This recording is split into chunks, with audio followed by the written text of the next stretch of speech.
Hello, everyone. This is the Self Love Society podcast for people who are on the journey of self discovery and wellness with a dash of foolishness sprinkled on top. This is a safe place to learn, laugh, and discover your own individual path. Hey guys, welcome back. What's It's going on? Nkiru, the Love Guru. And this is Tony Gillen, licensed professional counselor. And we are so excited to have you back for another fabulous Sunday, my bad, of self-love and a wonderful session. Yes. I hope you guys had a good time last week and that everything has been flowing well for you guys. Yeah, last week, we talked a lot about expectations and, I thought we had a really good conversation and I'm just excited to keep building on that. Absolutely. But before we can build anything, we have to make sure that we always take care of home first. Mm-hmm. So, you know the question. How are you doing? How you doing? You want me to go first? It don't matter. You can go first or me. I want you to go first. Let me think about it. I think I went first. I think you went first last time, so I guess it's only fair that I go first. For it. I am doing okay. I'm doing okay. I'm doing well, so I can't really complain too much. Everything is working out exactly as it should in divine timing. So that's a blessing, and that's something to be grateful for. So especially with the holiday season coming up, that's something that I'm very, very grateful for, that no matter what is thrown my way, that things always work out for the good. Yeah. The holidays is coming up. Yes. So it seems like you have a very optimistic mindset. Yeah, right, man. Now. Listen, we in the land of optimism over here. We in glass half full energy over here. I gotcha. What about you? Licensed professional. How am I doing right now? How are you doing? I don't even know. My mind is all over the place. I'm just holding on with both hands for the most part. I don't know. I don't know how to put a word to it. It's almost like a feeling of I'm just kind of floating. Yeah. I'm just floating out here. It's kind of like I'm just floating in the ocean. I have no direction. It's just me just laying there, and I don't know where I'm going. I'm just there. I'm just there right now. And so I think right now I'm in a processing place in my life where I'm just running through all the things that's going on with me and figuring out, okay, what areas do I have control over? What areas do I not have control over? What steps should I take? What's best for me? What's best for others?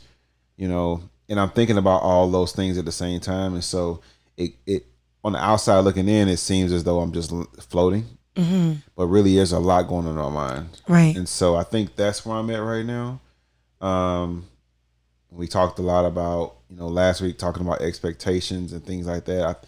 That definitely is on my mind because, as I move forward in life and relationships and things like that, I want to make sure that I'm approaching each person with a clean slate. Yes. Without any added baggage or weight. Yes. Regardless if it's like a romantic or a business or friendship. It can be anything. I just want to be able to meet people truly where they are. Even with clients. I want to make sure that when I'm meeting a client, I have no backpack preconceived notions. Yeah. I want to be able to just really be in the moment. Be present.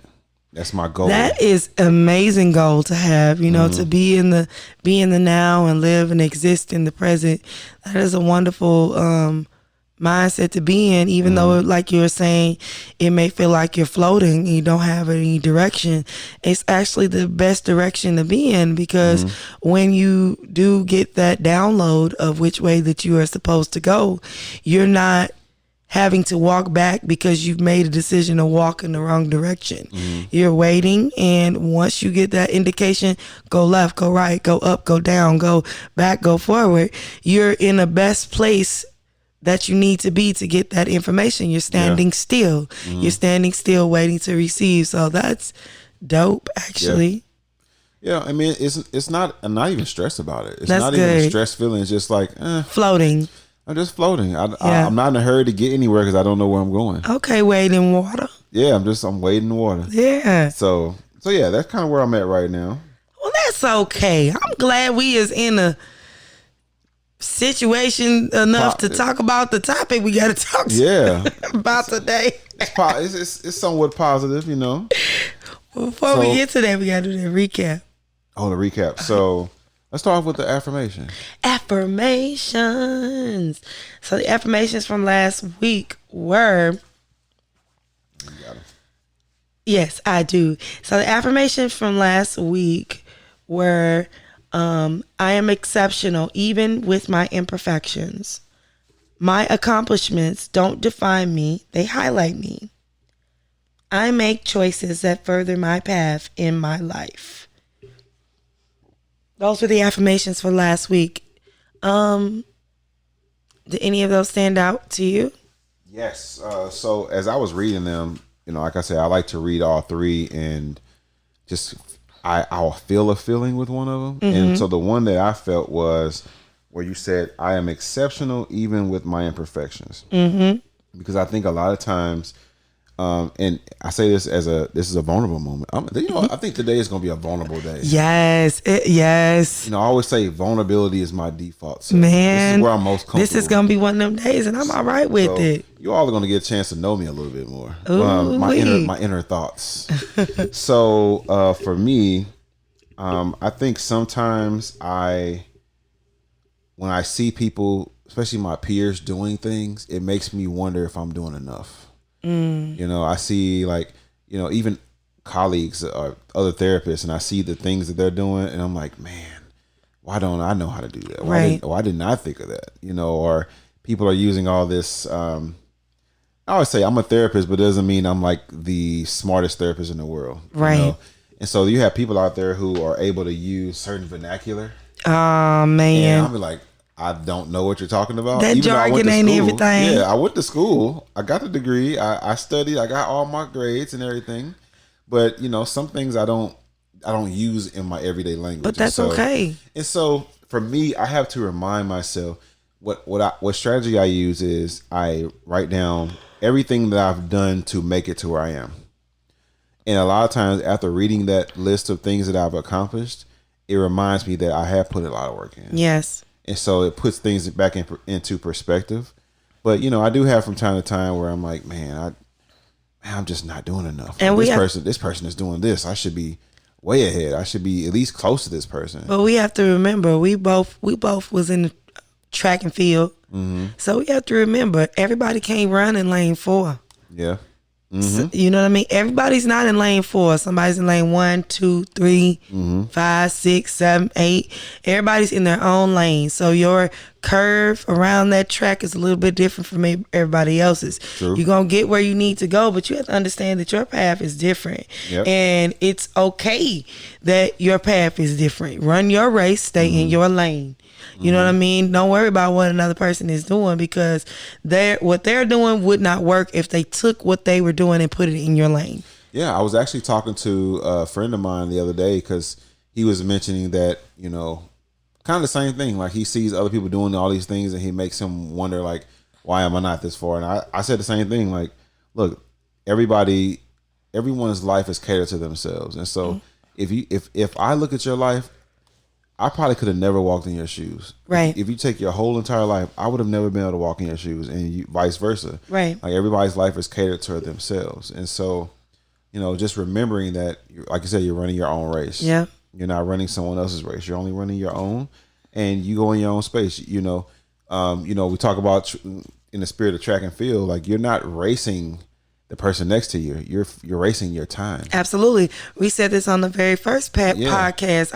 I quoted a very dear friend of the podcast, Big Crit, when I said, Big Crit, friend of the potty. That's right. When I said you got to play it to the end. The only difference between a winner and a loser is a winner plays until he or she wins. There we go. So that's the whole thing. It doesn't matter if somebody is finishing before you or you winning is you finishing. That's True. it. Yeah. That's it. So, like you said, you're running against yourself. You're always running against yourself. That's your competition. Who you were yesterday. True. Yep. Who I was last year. Who you were. Way ahead. Who you were any other time. I was last year. Yep. Tony last year. I don't know what you was doing, man. But Nkiru 5 minutes ago. Child, let me tell you. So what affirmation stood out to you? Man, you know me. I be all over. I be all over them. So I had a little bit of something for each one of them. So for the I am exceptional even in my imperfections, that was good for me because I'm a little bit of a perfectionist. And it helped me. It helped remind me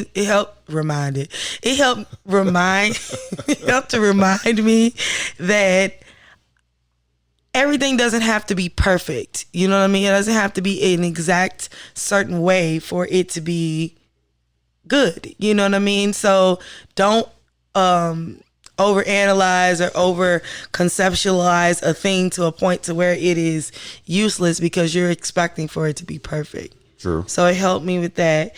And then the second one, my accomplishments don't define me, they highlight me. And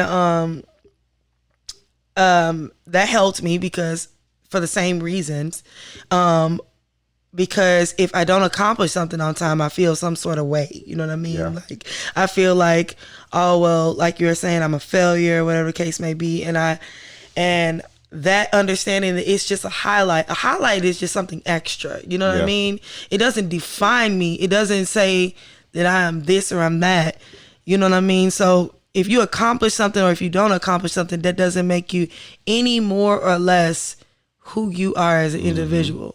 Yeah. It just puts a highlight on you if you do accomplish it. But if you don't, you're still the same wonderful person that you are. True. So that was good for me too because, you know, your girl be beating up on herself sometimes. And then lastly, attitude. Listen, I worst critic for real. Yeah. Worst critic. I make choices that further my path in my life. And that was a big one for me last week because I had to make the decision to say if it's not where I'm trying to go, then I don't need to say yes to it. You know what I mean? Yeah. I don't care what it is. I don't care how good of a cause it is. I don't care how wonderful it is because a lot of times there will be people who will enlist me for their dreams and goals and tasks or whatever the case may be. And I'd be like, oh, that's wonderful. That's a great thing. You should do that. And they're like, yeah, I want to do that. You should help me. And I only have the same 24 hours everybody else has. And a lot of times I will get into situations where I overextend myself because I want this person to understand and believe in how good of a thing this is. But this isn't furthering anything that I need to be focusing on. And I done got way off of track onto some other stuff because I felt like, oh, this is a nice thing or whatever the case may be. Or, oh, well, why should I say no? Or, oh, do I really have a good reason to say no to this or whatever the case may be? And I had to sit back and realize that if this is not furthering my goals for my life, just because it's a nice thing does not mean I have to say yes to it. You know what I mean? Yeah. And it's okay to say no sometimes. It's okay to walk away if it ain't for you. So that affirmation, I make choices that further my path in life, is telling me to stop choosing things just because sometimes you're tying your own hands. You're putting your own self in this circle. You know what I mean? Because even though you're doing something that may be positive, it may not be productive. Why do you think people do that? Why do you think people say yes when they really want to say no? I think people say yes when they really want to say no because they don't want to be perceived in a unfavorable way. Okay. And I think that they feel that being a kind individual, that is expected of them. Okay. Because kindness is paired with positive affirmations, and yes is the ultimate positive affirmation. So they feel that using something that is contradictory to that may counter act or defute a major character description that they may have for themselves. Like if I say no to people, then maybe I'm not a kind person, or maybe I'm not nice. So I don't want people to think that I'm not nice or not kind. And a lot of times people accept or agree to things that they may not necessarily want to accept or agree to. You know what I mean? And we have to be cognizant of that. And ask ourselves, are we saying yes because we want to say yes, or are we saying yes because someone is expecting us to say yes? Yeah, you hit the nail on the head right there with, you know, from like what I was thinking was the expectations. Like you have these feelings inside of you where when someone asks you something, you feel obligated to do it, because if you don't do it, oh, what does that mean? Right, something bad. Or maybe my life has been this. I have had this role in my entire life, and so now it's becoming. If I don't do it, then who will? Yeah. And if I don't take care of this person, if I don't do this task for someone, then what will happen? Yeah. And now if something happens, then I'll feel guilty because that was my job. Yeah. Even though I never asked for that job, I didn't apply for that job. I didn't. They just gave me this. They just gave me this job. They didn't even pay me for it at all. Yeah, and I've had this my entire life, and so now I feel obligated. You know, or you know. A little bit of codependency there where you feel like your role is to be there for the other person. Before we move on past that, I want to hit that job situation. Another, just a spinoff of that, sometimes, and this may have a lot to do with, we might touch on this a little bit today, but sometimes that job that is placed on us or whatever could be a negative job, like the punching bag in the family or the brunt of somebody's joke all the time. You removing yourself from that situation is the equivalent of saying no, or equivalent of saying, I don't want to take up this job anymore. And while other people may say you acting funny or hasidity or whatever the case may be, or bougie, or you think you all good, all that in a bag of chips because you done went to school and you got a college degree or whatever. Bringing that college stuff back here. don't be all Hollywood and in college on me. But at the end of the day, that's still another form of that. Like a lot of people look at the positive, but there's a negative form to that too. Just because somebody has placed a characteristic on you does not make it true. So if somebody's always calling you the lazy one, or the annoying one, or whatever the case may be, and you don't feel in your heart that that's who you are, you don't have to continue to live with that. Yeah. You don't have to continue to walk or play that role in the play. You don't have to. You can decide, I don't want to be a supporting cast member of this play anymore. I want to remove myself and focus on the story that I would like to write for myself. Yeah. And play that role and cultivate that character and the characteristics that go into that main character. You know what I mean? So that too, because sometimes it's a positive situation that you put yourself in, and sometimes it's a negative situation that people then put on you. You know what I mean? Yeah. You know, to add to that. Yeah.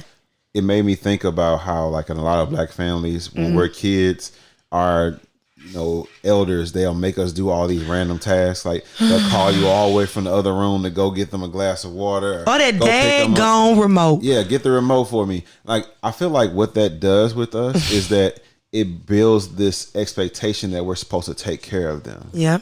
Now, it could be healthy, but it could also be unhealthy. Yeah. Especially when the tasks are minuscule. They're not like, hey, go get your mom's medicine because she really needs it. It's like trivial things like, oh, go in the kitchen and grab it off the table for me. And I never forget. I will never forget this. Never forget.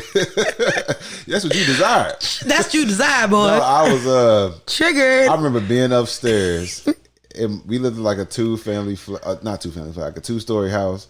And I remember being upstairs. I was upstairs watching like whatever cartoon, and I was just in my own world.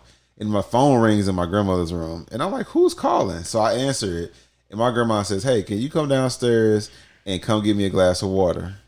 Now, mind you, she's sitting in the living room, which is right next to the kitchen. I am upstairs in another room, and you call me all the way downstairs to go next door to the kitchen to grab you a glass of water. You were more than capable of doing that. And I think that happens so much with families. And I think as kids get older, they feel like this I ain't never going over this there. connection. They feel this responsibility for making sure that the other people have what they need.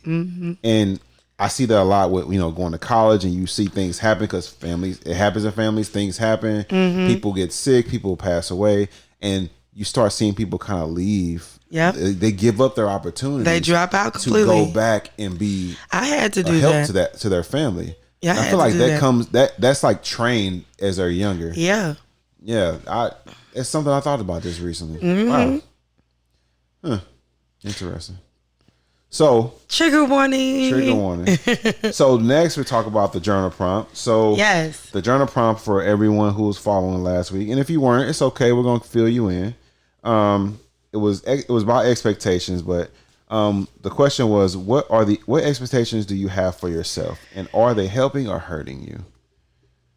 You want me to answer? Yeah. Okay, my expectations that I have for myself is to become financially free, obtain all of the higher education that I want, and overcome familiar traumatic cycles to put my future kids in a better situations. That's my expectations that I have for myself. Are they helping or hurting me? I feel like that it's helping me because these are things that I put on myself. I feel that all these expectations give me the guidelines of something to reach for and to strive for on a day-to-day basis. So I feel that it is helpful to me. None of these things were things that someone told me I had to do. These were things that I decided that I wanted in my life. Now, were these always my expectations? No. I had a lot of expectations that were put on me before, but after doing a lot of work and a lot of trial and error and mistakes and starting over and all kinds of stuff, I got to the point to where I really sat down and realized what I wanted out of my life and how that looked to me. And then after I realized what I wanted, how that looked to me, I sat back and I analyzed, okay, what does it take to create that? And then after I figured out what it took to create that, okay, well, what can I do every day?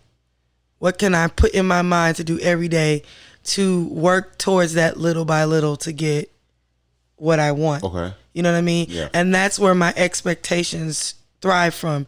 I didn't always have the healthiest childhood. I want to have that for my children. So when I say breaking familiar bonds and stuff like that, that means dealing with trauma, digging up trauma, understanding where that comes from, confronting those situations, working through those things, because when it comes down to it, if I shove it down, it's not going to do anything but just repeat in a cycle to my children. Or if it comes back up in my children or whatever the case may be, I will know how to handle it because I handled it. You know what I mean? A lot of the reasons why things repeat over and over again is because the parent doesn't know how to deal with it because they never dealt with it. They just repressed it. And so when their child comes up with the same issues that they had, they don't know what to tell them because they didn't know what to do. And then their parent didn't know. It's just like a cycle, you know? So I'm really cognizant about that because there are some things that I experienced in my life that I wouldn't want my child to experience. Or if they do experience those things, I want them to at least have a different level of support than I did. So that is a positive, motivating situation for me. You know what I mean? It's not a negative reinforcement type thing. It's a positive reinforcement type thing. And financial freedom, I just want my children to be able to have the ability. A lot of this stuff probably comes from a negative place that I turned into a positive thing. You know what I mean? Like, I just want them to have the ability to have choices. Okay. You know what I mean? Like, I don't want them, because I remember growing up and deciding what I wanted to do in my life and not really being encouraged to have the ability to dream freely because I was poor. and I need to make a practical decision in my education or in my choices. I don't want that for my kids. I want them to feel free to choose what they feel resonates with them. But that financial freedom goes into that. You know what I mean? Like, I feel like a lot of my expectations for myself are stemmed into me creating a better situation for the next generation. Okay. So that's where I'm at. Oh, that's pretty deep. I'm sorry. Oh, it's okay. It was long. I enjoyed it. I think that what you said there, talking about, financial freedom and making sure that you are doing the work so that the generation after you gets to start from a place of abundance without starting from a place of, what's the word? Destitution. Like, they have to start from the foundation again. It's like, we'll never get ahead. Sometimes if they keep even below the over. Sometimes even below the foundation, carrying the debt of your parents, and I don't want that. I'm trying to balance my emotional debt, so that they don't have to carry Not my just debt. Physical, just emotional, spiritual. Yeah, because it's like all of that stuff is going on, and yes, I'm sure I carry emotional trauma from my mother and father and their mothers and fathers and stuff too, that's been passed on to them. But I'm trying my best to balance as much of it as I possibly. Of course, I can't be nobody can be perfect. You know what I mean? But I want to at least try. Yeah, like, if you struggle with your anger, like, get the shit worked out. Don't pass that on to your children for them to have to figure it out. If you have a hard time expressing your feelings or coping strategies, if you struggle with just coping with life stress, work on that so that when you have children, you can show them, hey, this is how you do it. This is how I did it. Don't just go through life thinking, oh, things will get better as time goes on, or they'll figure it out. Like, no, your job is to guide the new generation so that they don't have to make the same mistakes you made. I agree. So I definitely I appreciate the fact that you're working through. You're working on that. Listen. What about you? What was your response to the journal prompt? You know what? I had a hard time answering the question. Did you really? I had a hard time because, honestly, it's so funny when people say this. I always laugh, but I really say this a lot. I'm at a place in my life. Everyone will always say, I'm at a place in my life. I'm at a place in my life where I don't give a damn. I'm at a place in my life where I don't have many expectations. He said, I'm out here trying to see how this is about to go. I think for a long time, I had a lot of expectations. I had, maybe this comes from me being the firstborn. I just you talk about birth order and how. Don't get me started. I'm a middle child, Well, being the firstborn, you're like the experiment child. You're the one that everyone puts all the effort into, right? Because this one has to be the right one, right? We all that stuff. And so I always, had this mindset of, this is the way you do things. You do it this way, this way, this way. And if you do it this way, this way, this way, you get this result. And so I've always been kind of rigid in that way. I'm flexible a lot of times, but in my core, I am more rigid. This is the plan. This is the way that things go. Right. And so going through that my whole life, and I've experienced a lot of success with that, but I've also experienced a lot of heartbreak with that. And so I feel like I'm on this other side of my life where I'm just, I like symbolism. I feel like I've walked from the mainland to the beach, right? I've walked the whole United States, and now I'm standing at the beach in Florida, and I'm standing there looking at the ocean. And the ocean is a whole nother universe. It's a whole nother journey that I have no idea what's out there. You have no idea about it. Yeah, I have no idea out there. And so I'm kind of, right now, I'm walking in the water. I'm wading in the water right now. And I'm kind of floating. Because I have no idea where I'm going. It's a brand new experience. And so it's a freeing feeling. Yeah, it is. Like I said, it's not stressful. I feel probably more free than I felt in a long time. But that's good. And like with me, having no expectations and being free, it allows me to truly appreciate moments and experiences, you know, even relationships, you know, as they come, instead of having these expectations weighing me down. Yeah. I can just appreciate everything for what it is. Yeah. And kind of, you know, this is a trigger word for a lot of people, go with the flow. You know, they say, oh, don't hurt, you know, when someone say go with the flow, they trying to waste your time. Like, no, really, I am a go with the flow. Let's just see where it goes. I hope that it goes somewhere. Yeah. I really want it to go somewhere. And I'm going to be intentional about what I do. Right. But if it doesn't, I don't have any expectations for it to get there. And because this is a whole new world. It's a whole new world. And so, you know, the question of, you know, what expectation do I have for myself? I guess the only expectation I may have for myself is to use the purpose, the gift that God gave me. I love that. And just use it in whatever way.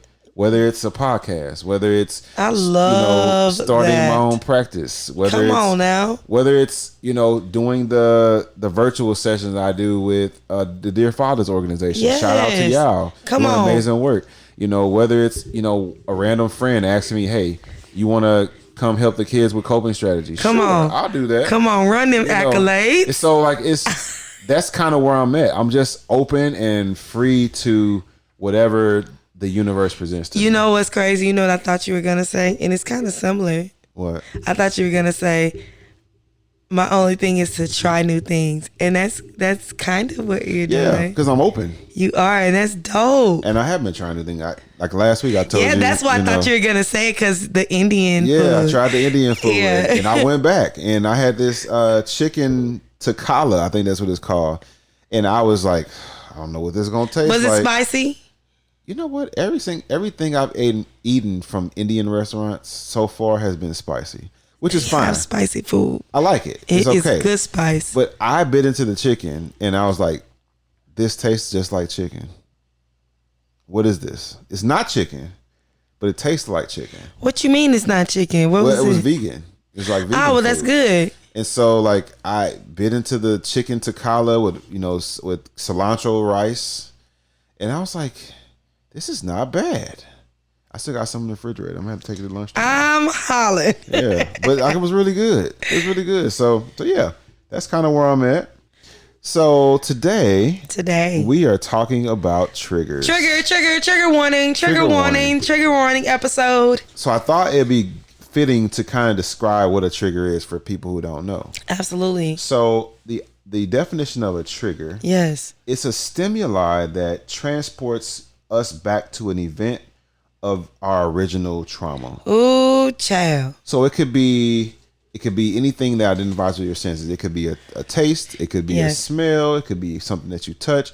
Maybe it's something you see. Maybe it's something you hear. It could be anything that brings you back to the moment where you experienced that trauma. Okay, I got a question to start it off. Okay. Do you think all triggers stem from trauma, or could you be triggered by something positively?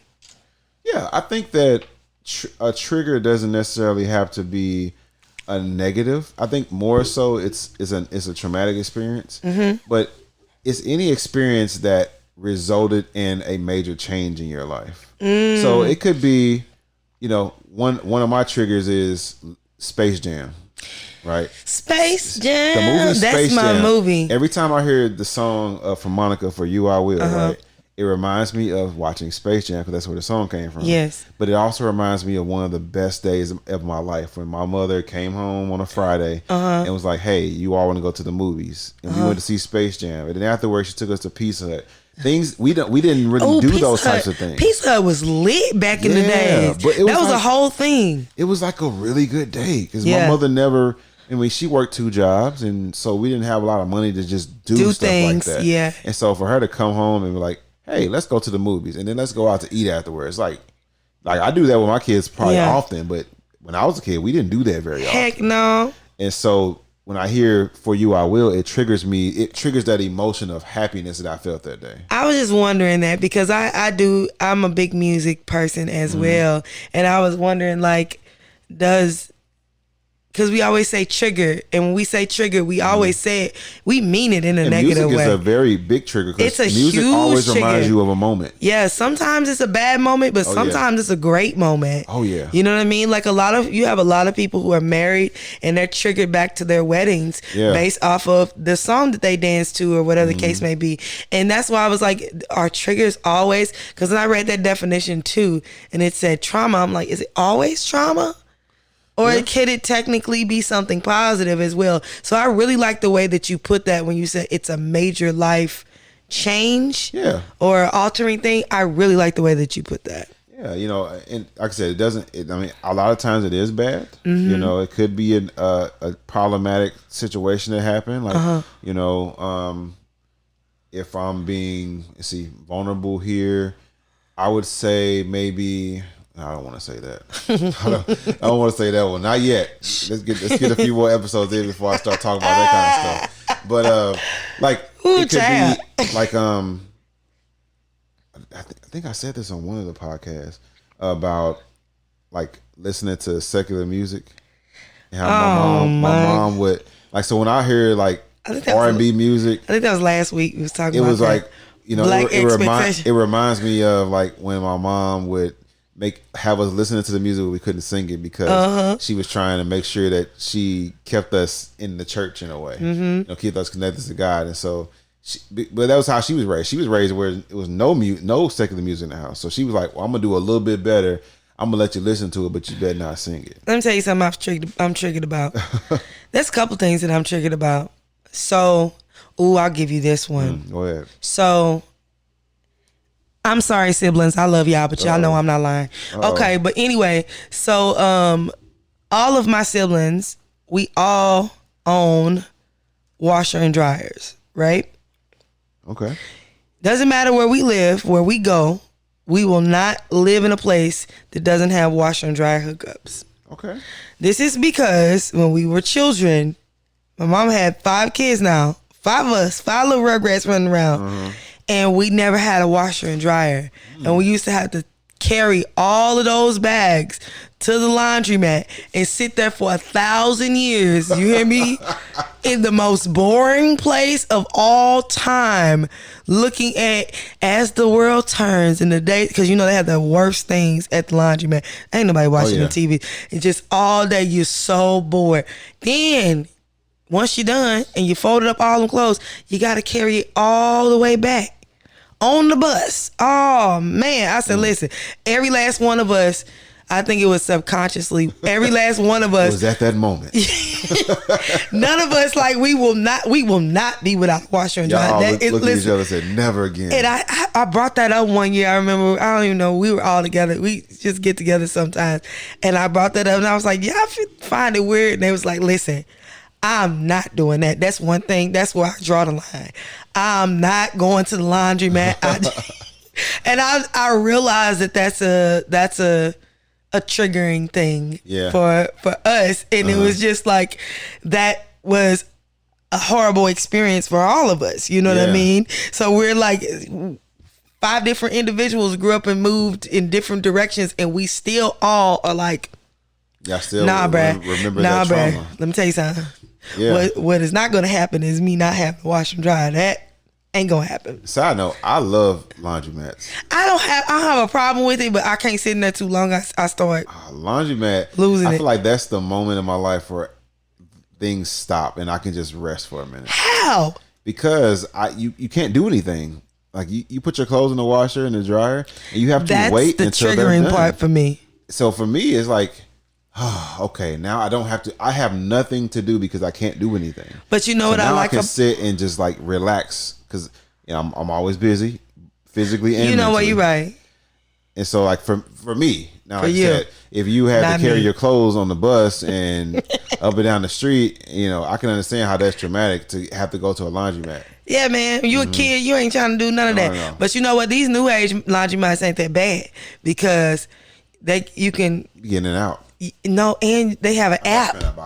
They have an app on your phone. They can tell you can leave and it'll tell you when your stuff is done and come back. That's high tech stuff. I don't do all that. I'm regular. I saw that in one laundromat. I said, really now? Get my little cup with my quarters in it. Really? I have to follow directions because there'd be a lot of directions on those washers. And you like, okay, where does the detergent go? I'm cracking up. Where does the bleach go? All right, where does the fabric softener go? Because they have numbers and things And like all that. of that stuff go in the same hole. I know it all goes through the same stuff, but I guess it's time to where it releases at certain times. I guess. I don't know, but yeah, I think that one of my questions was, and I have a lot of questions here. Good. But how do you know that something is triggering? I know that something is triggering based off of, and this leads into my next question actually, based off of the change that I have with inside of me, whether it be mentally, physically, or emotionally. Okay. So I try my best to stay even about, and know myself. But if I notice that my emotions are fluctuating or my mindset is impaired or overactive, or I'm physically like maybe I don't want to get out of bed, or I don't, I feel sick to my stomach or stuff like that, then those are like symptoms of a deeper problem, and something may be triggering me. So those are like the things that kind of kickstart the investigation of what's going on. And then when I do the what's going on, I look and I'm like, okay, well, this is happening, or whatever the case may be.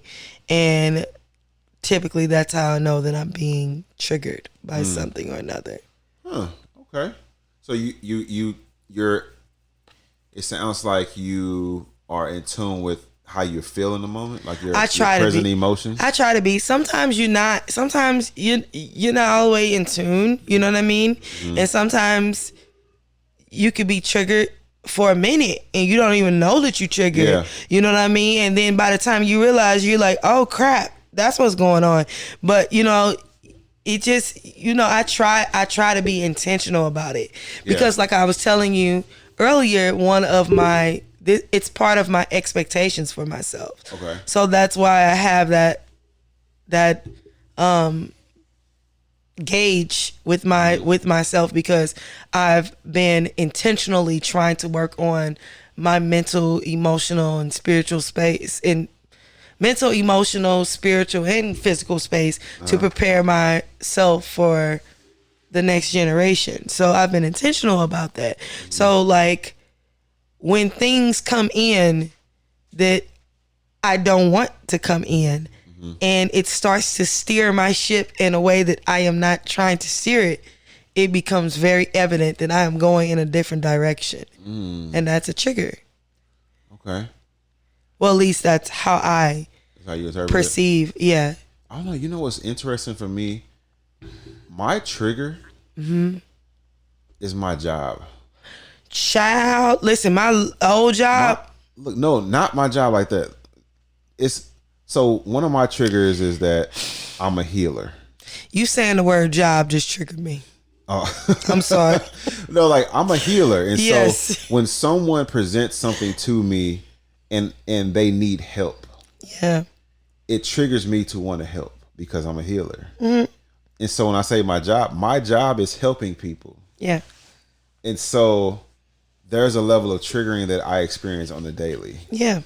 And so I have to intentionally do things to bring myself out of there. Right. Because obviously I can't control everyone's life. No. I can't fix people. You cannot. My job is not to fix you. No, it is not. My job is to help you fix yourself. Absolutely. Right. And so I'm constantly being triggered and having to use my own coping strategies on the daily.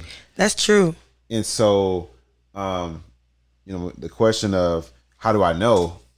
How do I know is when I feel a certain level of closeness. Like I feel this deep closeness with someone when I know that when they need help. Mm-hmm. And I have to tell myself, okay, what is that? Mm-hmm. So it's like an internal conversation that I'm having. Like, okay, you felt this depth of emotion, and empathy for this person. All right, is this the healthy one or is this the triggering one? Yeah. And I have to consciously say, okay, all right, what Tony, can you do? you can't save them Yeah, all. I can't save them all. I can't save any of them. You cannot save them. You can only give them the tools. Yep. I can only plant the seed, and There they you have go. to water it, and they have to fertilize it, and all that Themselves. stuff. And so, for me, like I said, I notice it when I feel a deeper sense of empathy. Absolutely. Then that's when the warning light goes off. It's like, okay, Danger. let's stop right here and let's check in. Let's make sure that we're going the right way. Make sure this is healthy and not unhealthy. Yes. Yeah, definitely. So my follow-up question to that is pretty similar. What mentally, physically, and emotionally happens to you when you encounter your triggers, negative triggers? What physically, mentally, emotionally happens to me? Like, give some examples for people who might not necessarily know if they are dealing with triggers. What's something that happens to you? So, I think it's a combination of what I've experienced from others and myself. I think that when a person is triggered, and even myself, sometimes it can show up physically as like it can be painful. Mm-hmm. You can feel a certain level of maybe soreness in your joints because you get kind of tensed. Also, it could trigger it can trigger you to have experience anxiety symptoms or depression symptoms, or people that have eating disorders. It can trigger that as well. And so when you start to see a change in like your behavior a little bit, or just how you feel physically, those are sometimes warning signs of you being triggered. If you're not cognizant, like if you're not present and knowing what's going on, your body will let you know that, hey, you're triggered by something. Whether it's maybe it was an abusive situation that you experienced as a kid, or anytime maybe there was an assault and you see a shirt that the person wore, the perpetrator wore, and now you're triggered. But maybe you're in your mind, you're not cognizant of that, but subconsciously you're just like, oh man, I'm staying away from that section. I'm not even going to go to that store anymore. You might have a panic attack. You might have, you might start to become emotional. And so it's just being aware of those things. Yeah. Those can be some symptoms of being triggered. Yeah. Me personally. Yeah.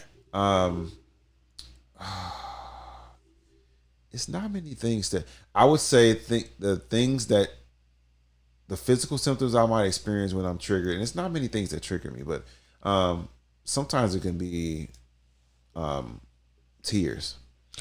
And I don't cry often. I'm not one of those tears or is it angry tears? It's not angry. It's just empathy. It's like a deep empathy. Yeah. It's like I told you, my trigger is like when people need help because we're going back to like my childhood of people always looking to me to help them, right? Mm-hmm. And not because they weren't able to or anything, but that was just how it was. That was the role. It's like, okay, Tony, do this. Tony, I need you to do this. Tony, I need you to go pick this up. Tony, I need you to do this. And so I grew up always feeling as though I had to help. Right. I had to be the helper. And so if anybody ever needed something, they called me, I had to say, yeah. Right. And so now as an adult, when I'm presenting with someone who is in need of something, and I know they need something, right, it triggers me to want to get back into that role again. Right. And so now I'm consciously and intentionally making sure that I'm dealing with that in that moment so that I don't fall back into those traps again, or I don't fall victim to those, we talk about trauma. Like that can be considered trauma of being expected to be the helper. Mm-hmm. That can be traumatic as well. And so that's what I was saying at the beginning when I was like, that role people put on you and you feeling like you have to fill that role because somebody put you there. You don't have to stay in that situation. Mm-hmm. And there's nothing wrong with removing yourself if that is not. People put expectations on us all the time that is not healthy for what we're trying to accomplish in our lives. But they put that on you, but as a kid, you don't know. You don't know. You don't know that you can say no. Absolutely. And honestly, no, you don't. You can't say no. I remember, not in a black family. Yeah, you can't. I remember. I got. No, actually, my grandma saved me because my mama kept calling me, and they tell this story to this day. Like she kept calling me, and I was like, "Ma'am." You did not. And my mama was ready to get me, and my grandma said, "Don't you touch that boy. You didn't call him all day. Leave him alone." funny thing is she was doing the same thing, so it didn't change. But you know, So she said, Tony. Yeah. You said, ma'am. Like, Lord, I keep calling me. I want to watch cartoons like all the other kids. Jesus, but will you please let me get back to my Thundercats? Right, stay off my lawn, please. But yeah, so yeah, that would answer my question for that one. So for me, in particular, when it comes to that, what I do, what I notice physically, mentally, and emotionally, when I get triggered, is me reverting back to an earlier version of myself. Ooh. Like when I get triggered, it's just like I'm going to different. You know how you got like 10.0 version and 11.0 version and 13.0 version. I go back to like 8.36 version. You like, wait a minute, what is going on? What it brings you back to that moment. Yeah, I go to a downgraded version of myself, and it's like physically I go there, and mentally I go there, or emotionally, but still I know that I'm doing this. You see what I'm saying? So it's not like my mind goes there and I'm just lost in this downgraded area. It's that I revert back into an older version of myself, and then I'm like, well, why did I do that? You know what I mean? Or why did I feel that I needed to come back here to deal with the problem? I don't need to come back to where I was in the mindset that I was in at that time to deal with this problem. I walked through life quite a bit of ways since that problem and have acquired quite a bit of wisdom along the way and knowledge. So if I pair those two things together, then I'll have better understanding on how to deal with this problem instead of trying to revert back to the moment and solve it in that moment. And a lot of times I feel like a lot of people do that. You get hurt as a child, and then you talk from that hurt child place. You know what I mean? Instead of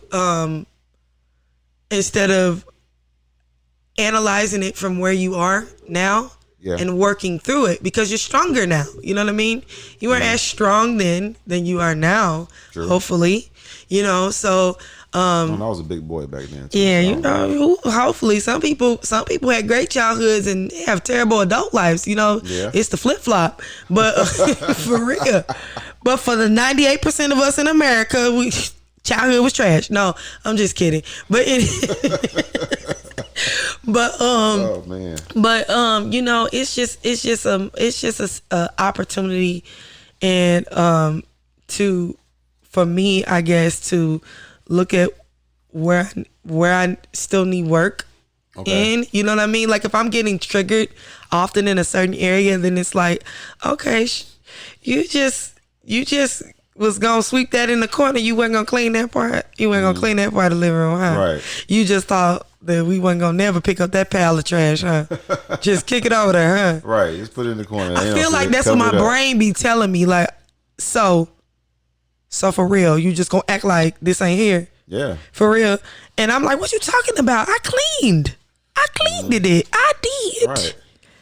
Brain like, nah, bruh, sweep it right down out to the middle of the floor. All right, like the kid that be sweeping, they just be sweeping. They don't be sweeping it nowhere. It just be dust flying everywhere. They're like, you are not sweeping. Or the kid that be cleaning up and throw everything in the closet, and a parent come in and yank all that stuff out of the closet, put it back on the floor.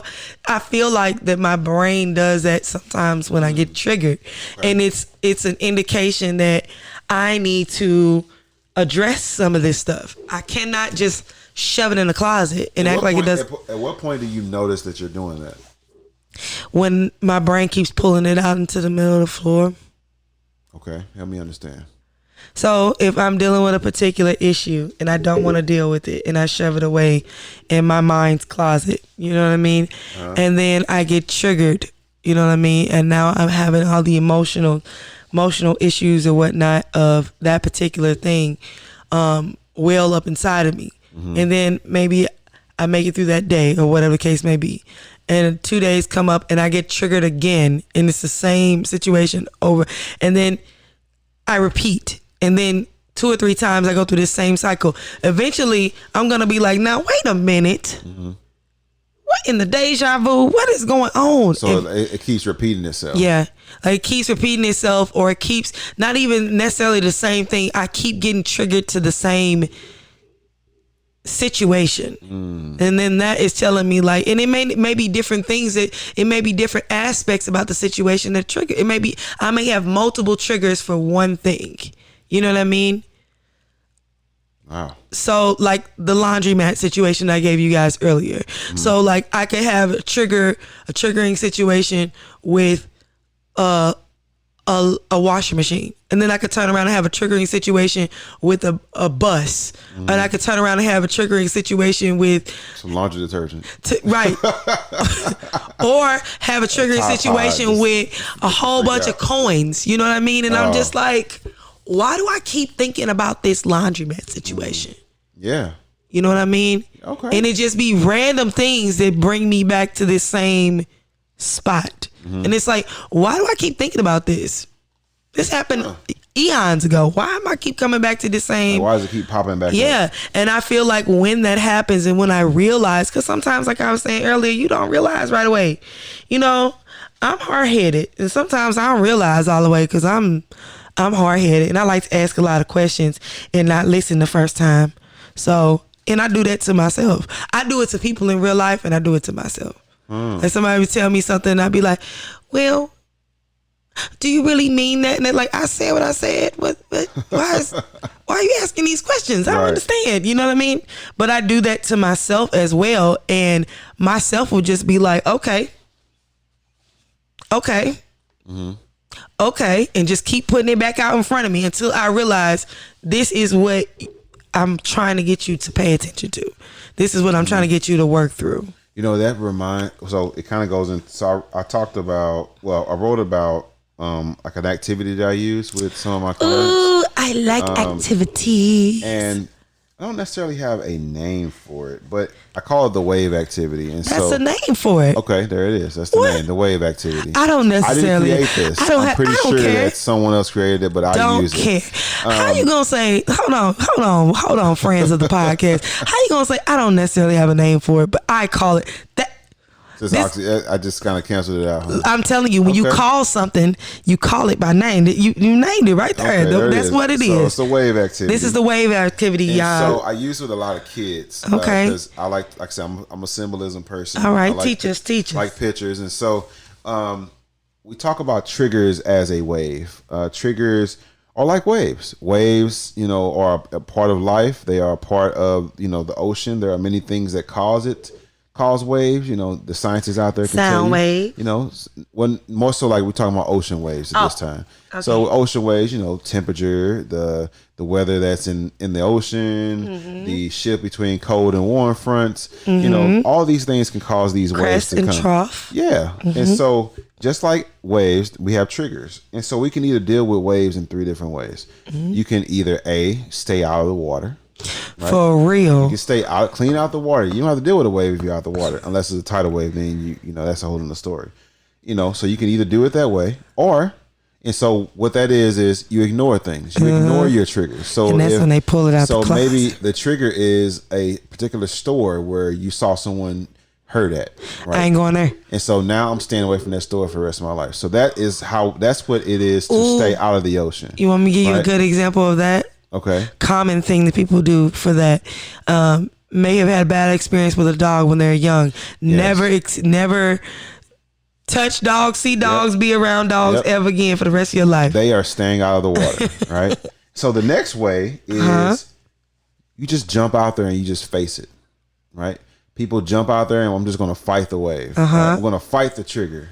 And so that might look like, okay, there is, maybe you were abused as a kid. And so you might still interact with that person. Even though you feel triggered by them, you're still going to be around. You're still going to be around them. You're still going to communicate with them. And it's going to be kind of an unsaid thing.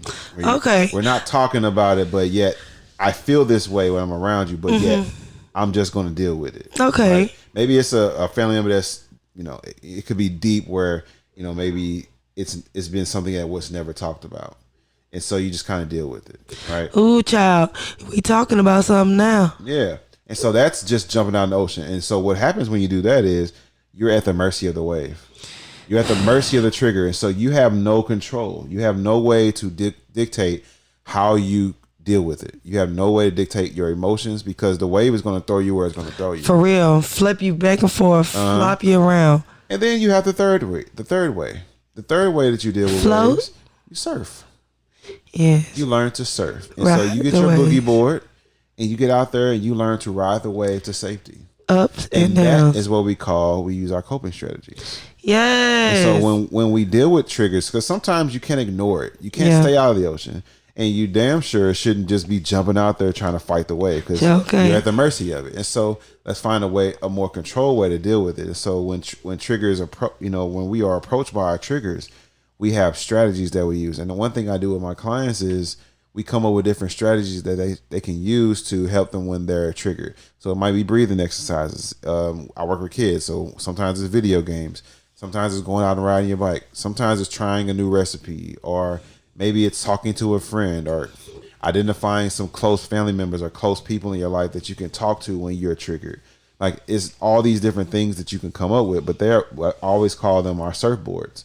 They are our way that we deal with the waves to get ourselves back to a safe place. I love that. And so that is a good strategy that, parents definitely use with your children. Use them for yourself as well. Maybe for real, parents use for yourself. Yeah. Nkiru use after this podcast.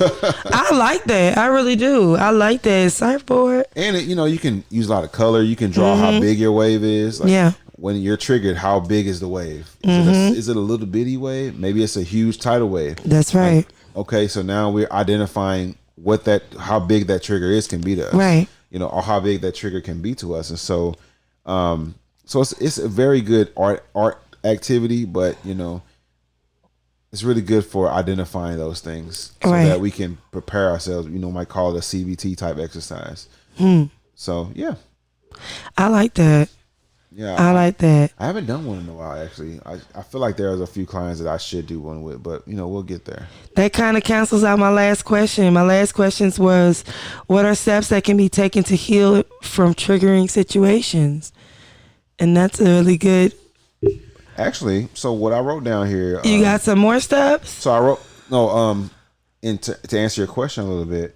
One of the therapies that is out there, and I'm not as fluent about this, but I do know a little. EMDR is a very good therapy. What is EMDR? So EMDR it stands for eye movement desensitization and reprocessing. And so the concept of EMDR is that, just to simplify it, we use body-based techniques called bilateral stimulation. During which a therapist would guide a client through eye movements, tones, or tapping in order to move a memory that has been incorrectly stored to move to a functional part of the brain. Because during trauma, our brain can store memories incorrectly. And so during the therapy, we're moving the memories to a place in your brain where you can properly process it. And that could look like different things to different people. Right. But that is shown to be a very effective therapy for dealing with trauma, to where those triggers are no longer, and they're not as powerful, or they become extinguished. That's nice. So if anyone out there is struggling with trauma in their life that they've experienced and they're trying to overcome it, searching for a therapist first and foremost, but searching for someone who is EMDR trained and certified would be a really good bet. I've never undergone it myself. I actually want to. Honestly, I don't have any. Maybe I have to sit and think about it. I don't really have much trauma. I have trauma, but I feel like I've worked through it. But it's always good to just try something to see what comes out of it. Right. And so I haven't done it myself, but I hear from other people that have tried it that it's been quite effective. Okay. So just for out there, if you all are looking for that. So that's what I would encourage, is to seek a therapist, someone who is EMDR trained. I like that. What about you? What do you think? For just like other strategies that you deal with. My favorite strategy, you already know what mine is. Singing? Mine is meditation. Meditation. Yoga. exercise, and prayer. That's my prayer. Okay. Yeah, so those are my ways of dealing and healing through triggering situations.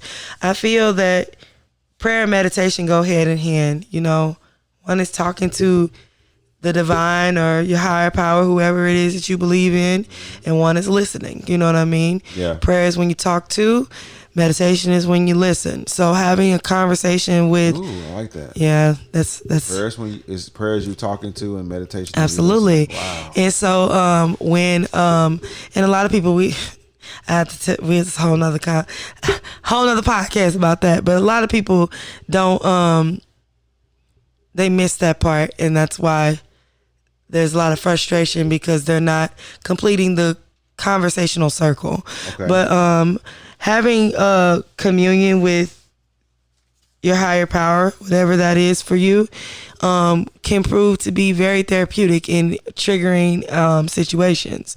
Also, exercise.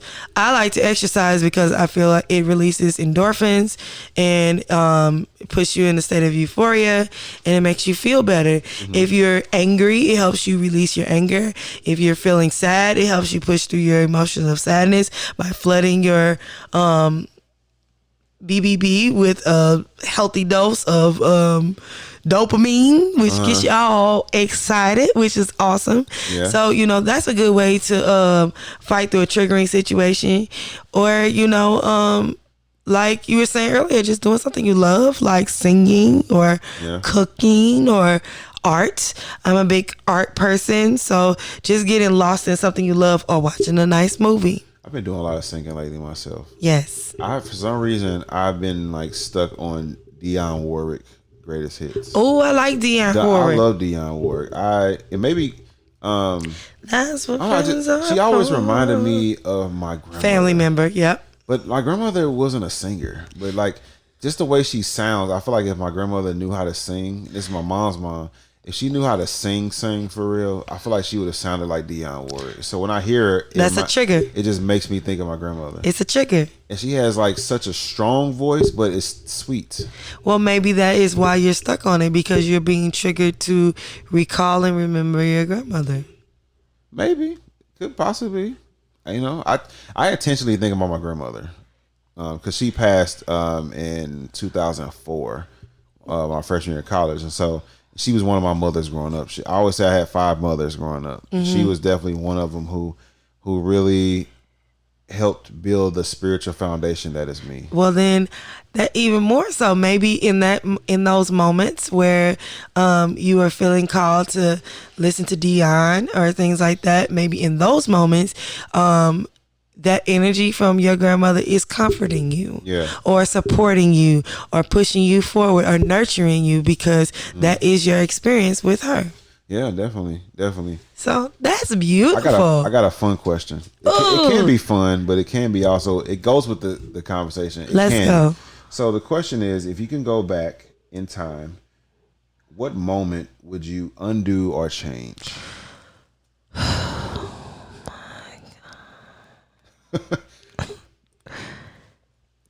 I think about that. If I can go back in time. Something you can actually talk about. Thank you. Thank you for giving me that. If I can go back in time, the moment that I would undo or change is still be in high school. It would be probably freshman year of high school. Okay. So, when I was in middle school, well, you were there, you know me. I didn't go to middle school. Well, you know me and as a child. Gotcha, as a child. But I wasn't necessarily the most popular person. I wasn't the most What? You weren't popular? Don't play with me. Somebody put that on Facebook earlier, like, were you popular in high school? And I'm like, yes. Yeah. Tony was popular, y'all. Yeah, I mean, I guess. Tony was popular. I was not. But just had it's fun. all cool. Anyway, not about me. It's about you. Okay. So like in middle school, I didn't really have a very good middle school situation. I was Very much so, Issa Rae. I was awkward black girl all throughout middle school. Middle school sucked. I was so, because I didn't know what to do with myself in middle school. I was very tomboyish growing up. I didn't know where I fit. You know what I mean? And middle school is like it's like the sorting hat of schools. You know what I mean? For real, it is. It's like, this is who you are now. This is your existence from here on. And I was like, I'm not trying to be no Hufflepuff. What do you mean? Right. I like Slytherin and Gryffindor too. You want to be a Slytherin? No, I don't. I didn't like Slytherin. I like Ravenclaw because they were, smart. And Hufflepuff was nice. And Gryffindor was brave. I ain't really fool with Slytherin like that. Slytherin, that's where all the snakes were, right? Yeah, that's my best friend. She likes Slytherin. But anyway, so in middle school, I had this whole thing. And so I didn't really fit. So I stayed to myself. And people had a problem with that. Like me not talking to people had a problem with that. And they wanted to harass me, I guess, so to say. You know how you poke the bear? Yeah. Like you gotta poke. Oh, she's just gonna sit up at the front of the bus. I'm gonna bother her and see what she does. Poke, poke, poke, poke, right. poke, poke, poke. You know what I mean? And in middle school, I was a fighter. I was just like, listen, like I had to fight to like all my life. For real. To like, listen, like y'all is not just gonna beat up on the little nerdy kid. Like, man, leave me alone. I'm just trying to go to school. That's it. And so, like, having the opportunity to go to Summit and have a different situation, it was like a fresh start for me. But my freshman year, what happened? Somebody wanted to I got presented with the same situation again. Why, they trying to fight you? Yeah, I had a fight my freshman year. And if I could change anything, I would change that. I would have reacted differently to that fight. I wouldn't have fought that girl, even though, I'm trying to think if I remember this. It was bad. I don't remember. I got suspended, and then I got my daddy took me for ice cream. You was crying? I was sad that I couldn't go to school, but my daddy was so proud of me. He took me for ice cream. He was like, "That's my girl. Don't let nobody pick on you." I'm like, "You are not a good influence right now." We gotta talk about this off mic. I want to know who this person was. But anyway, so if I could change anything, I would change that, because I feel like that kind of triggered me back into my shell a little bit in high school. Okay. I had an opportunity to like be who I wanted to be, and I allowed that situation to just put me right back in the shell that I was in middle school. And I feel like that was the one moment that I feel like would have changed the trajectory of my life in a lot of ways. Okay. I know it was a long roundabout way, but y'all know I'm long-winded. I'm sorry. Look, well, I'm short-winded. One of the things that I would change, so in college at Missouri State, there was this group called the Baritones. And it was a group of guys who did like barbershop type music. Ooh, quartet music, you can still do that. It was like a double quartet. It was like 8 of them. 8 or 9 of them maybe. And they used to have auditions, and I used to be like, I ain't doing that. I don't want to be out here with them pinstripe suits on. I hate singing. you.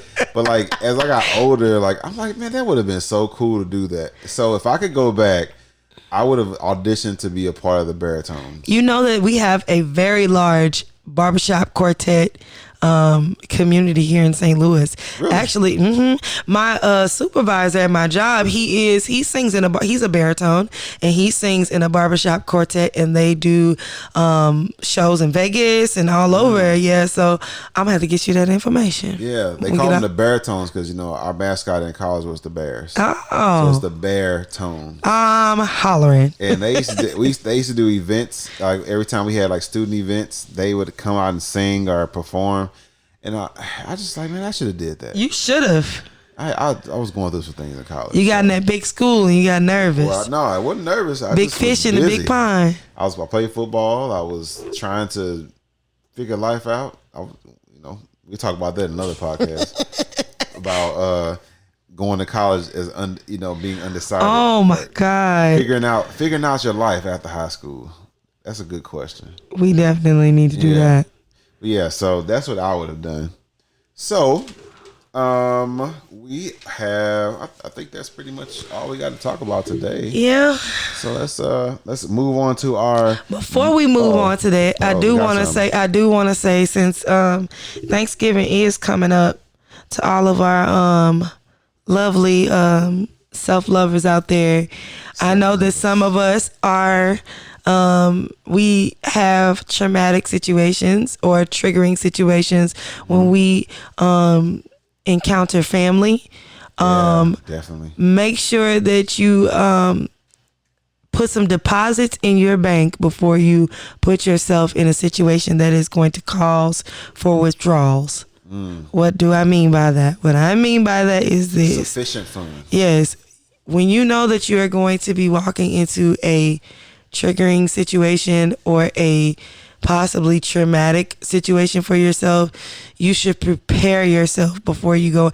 Don't walk in there expecting everything to be perfect or for everyone to respect your growth and where you have been when you haven't been around them, because they're not aware of that.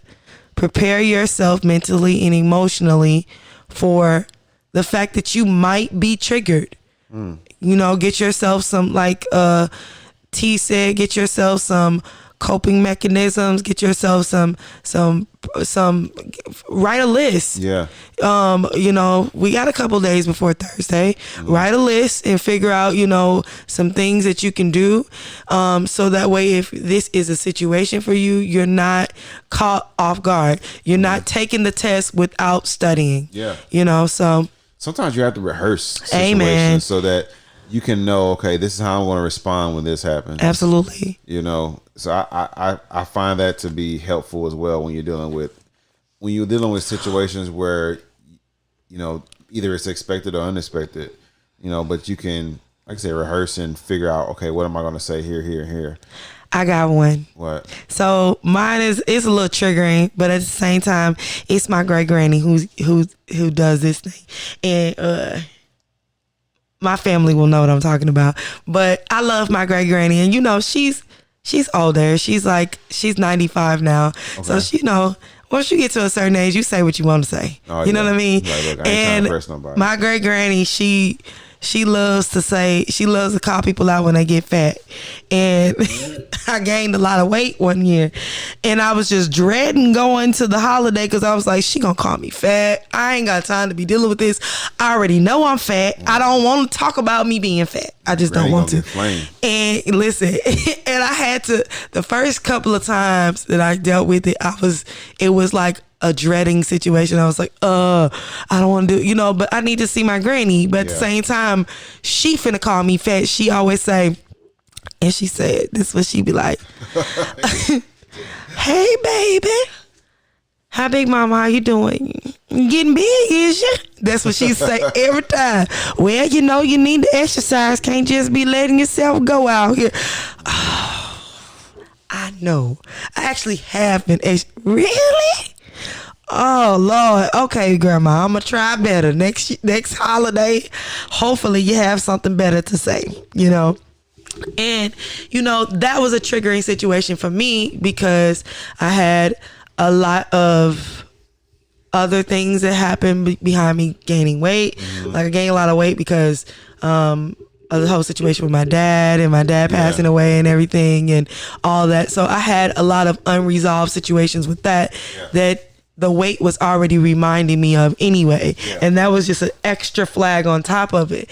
And even though I know that my 95-year-old grandma is not trying to hurt me, it still was a trigger for me. So what I did was I asked myself, okay, why is this a trigger? Okay, this is a trigger because you gain this weight, or you're the heaviest you've ever been because of you having unhealthy coping mechanisms with losing your father. Okay, so now we need to handle this. You know what I mean? Whether that means get in the gym, whether that means change your diet, whatever that means. Right. And that's something that I had to do. I had to get more active. I had to eat differently. You know what I mean? But I had to decide to make those types of deposits so that way when she saw me eventually it got to the point to where it was, I see you're trying. Yeah. You know what I mean? Which made me feel like that I was handling the situation. You know what I mean? And I wasn't just staying stagnant in it. So yeah, that's one of my examples. Yeah, my grandma would say so like that, but I didn't care. I've been big my whole life, so none of that worked. I don't know. What did she used to say? I feel like she was like, you need to just lose a couple of pounds, big boy. But then she would feed me all this food. Like, so nobody knew how to eat healthy in my family. You'll call us big for no reason because you ain't helping at all. Not at all. It is what it is, though. So this week, let's move to our medicine for the week for the the self-lovers out there. Yes. Here's some medicine for you for the week. Yes. So you want to start with your affirmation? Okay. For the affirmations for this week, are you ready? Yep. Okay. People, places, and things can only affect me if I allow it. People, places, and things can only affect me if I allow it. People, places, and things can only affect me if I allow it.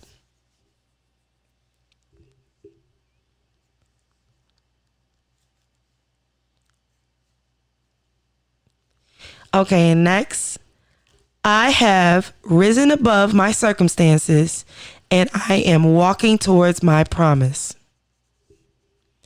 I have risen above my circumstances and I am walking towards my promise.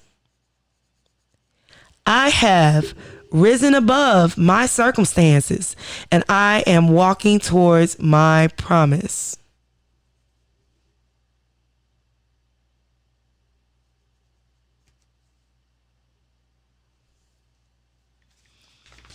And lastly, I am an healthy, honest, and whole soul.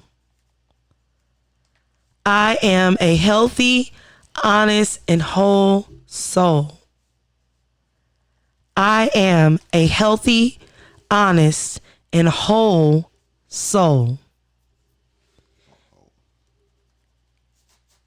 That is your affirmations for this Those are some week. good ones. I'm gonna have to think about that because I think you got some really good ones here this week. Ew. Yeah, The medicine getting good. Meditate on these.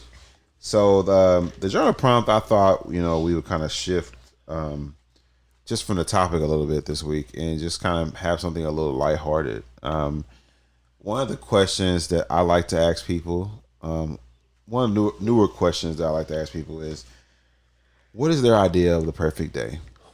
And so this week for your prompt, I want you all to do some self-reflection to describe what your perfect day would be like. If you're in a relationship, what does that look like for a date maybe? Or if it's just, it could be a working relationship, but any kind of relationship, it doesn't even matter. What is your idea of your perfect day? And I want you to write about it and just reflect on what it will look like and how you could possibly get that to happen. So that is the prompt for this week. That is wonderful. Yeah.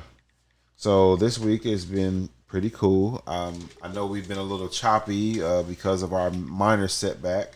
For a major comeback, we out here. Yeah, we back on point now. So yeah, I'm looking forward to some, building some kind of consistency and normalcy with, the whole schedule. So I'm excited, especially for you all. You all get to hear the podcast on Sundays. Absolutely.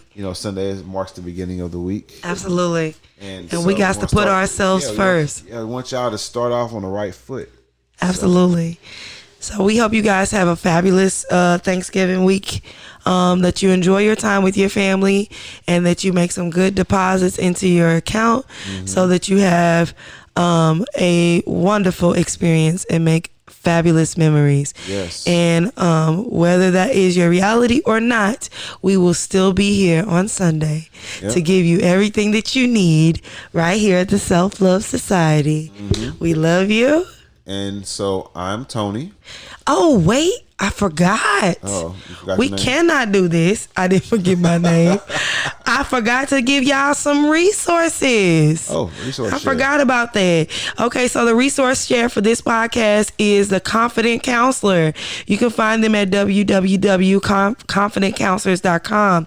On Confident Counselors, you can find 75 free school counseling resources for bullying, grief, kindness, LGBTQ, mindfulness, social emotional learning, trauma, and many more. So if you are a parent that has a child or a teen that is struggling with any of these things, or a healer, or you yourself, there are plenty of resources, 75 different resources on this website, Confident Counselors, that can give you some great tools to work through a lot of things. And that's Confident Counselors with the S, or Counselors with an S. Okay. Right. So ConfidentCounselors.com. And if you missed it, just rewind the podcast. But anyway, yeah, ConfidentCounselors.com. And with that being said, we love y'all. We love you all, and you all have a blessed week and productive week as well. That's right. I'm Nkiru, the Love Guru. And I'm Tony Gillen, licensed professional counselor. And we will see you next Sunday. Bye. Bye, guys.